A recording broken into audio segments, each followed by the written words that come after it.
મહીસાગર જિલ્લામાં પોલીસ જ નથી રહી સુરક્ષિત, બુટલેગરો બેફામ બન્યા છે। મહીસાગર જિલ્લામાં પોલીસ જ હવે સુરક્ષિત જોવા નથી મળતી, બુટલેગરો હવે બેફામ બન્યા છે।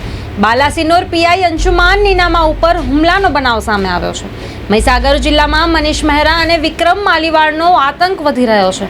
જિલ્લાની પોલીસ જ હવે સુરક્ષિત નથી રહી। પોલીસ ઉપર જો હુમલો થતો હોય તો સામાન્ય પ્રજાનો રક્ષક કોણ, એવા સવાલો ઊભા થાય છે। વિક્રમ માલીવાડ તેમજ મનીષ મહેરાનો દિવસે ને દિવસે આતંક વધી રહ્યો છે। બંને બુટલેગરો અગાઉ પ્રજાને બાનમાં લેતા હતા, હવે પોલીસને પણ બાનમાં લીધી છે। આવા લુખ્ખા તત્વોને કોણ પીઠબળ આપે છે તે હવે એક મોટો સવાલ ઊભો થયો છે। અગાઉ પણ નાના મોટા કેટલાય ગુનાઓમાં બંને આરોપીઓએ જેલની હવા ખાઈ ચૂક્યા છે।